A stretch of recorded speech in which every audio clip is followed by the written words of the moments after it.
ඉතින් යාළුවනේ අද අපි කතා කරමු ජුජුත්සු කයිසන් ඇනිමේ එකේ හෙවන්ලි රෙස්ට්‍රික්ෂන් එක ගැන.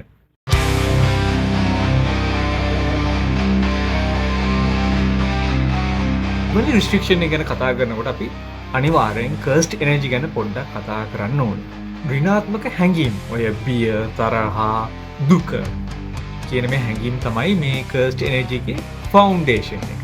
ඉතින් සාමාන්‍යයෙන් කර්ස්ට් එනර්ජි එක හැම පුද්ගලෙක් ගාවම තියෙනවා. හැබැයි අසාමාන්‍ය ප්‍රමාණයක් මේ කර්ස්ට් එනර්ජි එක තියෙනවා නම් මිනිස්සේ ඒ මිනිස්සයාට කර්ස්ට් ස්පිරිට්ස් පේනවා නම් නැත්නම් ශාපලත් ආත්මයන් පේනවා. අන්න ඒගොල්ලන්ට කියන්නේ ජුජුත්සු සෝසරර්ස්ලා කියලා.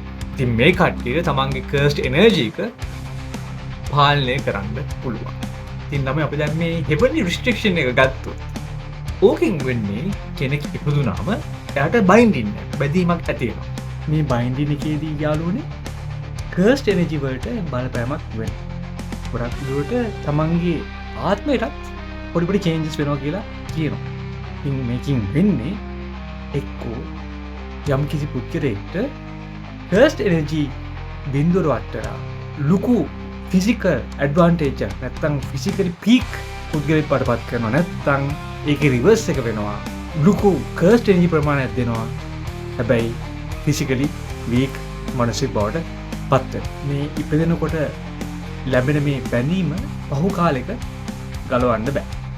හරිද? ඒක හරියටම දෛවෝපගත බැඳීම. ඒක මේකට හෙවන්ලි රෙස්ට්‍රික්ෂන් කියලා කියන්නේ. මොකද මේක නැචරල් සබදාමෙන් වෙන දෙයක්. ඊයවලුනේ අපි ඔකට උදාහරණයක් ගත්තොත් අපි හැමෝම දන්නේ ටෝජි ජෙනින් ඔය ගණේට වැය. මනුස්සයාට zero cursed energy හැබැයි සුපර්මෑන් වගේ තමන්ගේ ෆිසිකල් ඇබිලිටිස් වැඩි කරගෙන තියෙනවා. දැන් ටෝජිට යාළුවනේ zero cursed energy. මේ මනුස්සයාට cursed spirits පේන්නේ නැහැ. ඒකට හරියන්න මිනිහාගේ superhuman strength, speed, agility, තමන්ගේ martial arts, weapons training, cursed weapon knowledge එක. හරි? තමන්ගේ keen senses, එයා ප්‍රශේක, හරිද? වායු පීඩනය, temperature, උෂ්ණත්වය සහ වායු ගෝලයේ ඝනත්වයත් මැනලා බලලා මෙයාට අරගේ යාගේ keen senses වලින් එයාගේ තියුණු ඉන්ද්‍රියන් වලින් cursed spirits ලොකෙක් කරලා සටන් ගන්න මෙයාට ඒ හැකියාව තිබ්බා. ඊළඟ කෙනා තමයි මාකි ජෙනි. මෙයා හැබැයි පොඩ ස්පෙෂල් කේස් එකක්. මොකද මෙයා ඉපදෙන්නේ තමන්ගේ නියුන් සහෝදරයත් එක්ක මායි.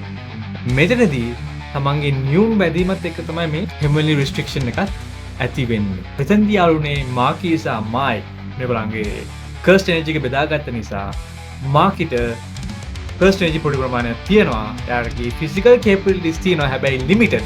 මොකද මෙයාගේ කර්ස්ට් එනර්ජි එක 0 නෙමෙයි නිසා.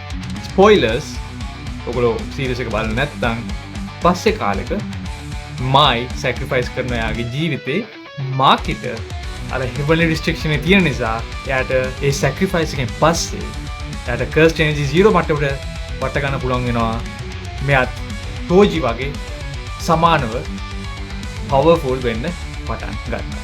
ඉතින් මේ හෙවන්ලි රෙස්ට්‍රික්ෂන් ඇක්ටිවේෂන් එකෙන් පස්සේ තමයි මාකි තමන්ගේ සම්පූර්ණ ජෙනින් ක්ලෑන් එකම සුන්නත් දූවිලි කරලා දාන්නේ. හැබැයි මේ හෙවන්ලි රිස්ට්‍රික්ෂන් එක යාළුවනේ පොඩි අවාසනාවන්ත පැත්තකුත් තියෙනවා. මේකේ ඉන්වර්ස් එක, රිවර්ස් එක. මේකට උදාහරණයක් ගන්න පුළුවන් කොකිචි මූටා. මෙයාගේ වෙලා තියෙන්නේ මෙයාගේ කර්ස්ට් එනර්ජි එක ළමයි උපරිමයට වැඩි කරලා දීලා හැබැයි තමන්ගේ ෆිසිකල් බොඩි එක සම්පූර්ණයෙන්ම වීක් කරලා තියෙන. පිනිපිනි ඉද්දි තමන්ගේ ඇඟ කඩාගෙන අඩපණ වෙන ජරා දීර්ණයටපත් වෙන විදිහට මෙයාගේ ෆිසිකල් බොඩි එක වීක් කරලා දිනවා මෙන්න මේ හෙවන්ලි රිස්ට්‍රික්ෂන් එක. හැබැයි මෙයාගේ කර්ස්ට් එනර්ජි එකකින් මට පුළුවන් මෙයාගේ මෙක්ස් ලෙවල් ජපානයේ ඕනම තැනක ඉඳන් කන්ට්‍රෝල් කරන්න. ඉච්චර ලොකු රේන්ජ් එකක් තිබ්බා මෙන්න මේ මූටට. ඉතින් යාළුවනේ මම අද ඔයගලන්ට ගෙනාවේ පොඩි සාරාංශය. ඔයගලන්ට ඉන්ටර්නෙට් එකේ කියවලා බලලා පොඩක් විස්තර හොයාගන්න පුළුවන්. ඒකට කමෙන්ට්ලා මගේ වීඩියෝස් බලන්න.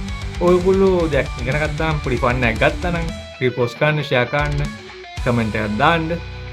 තමන්ට කතා කරන්න කැමති කැරක්ටර් කෙනෙක් නැත්නම් ඇනිමේ එකක් ගැන තියෙනවා නම් පොඩි මෙන්ෂන් එකක් දාගෙන යන්න. ඉතින් until next time.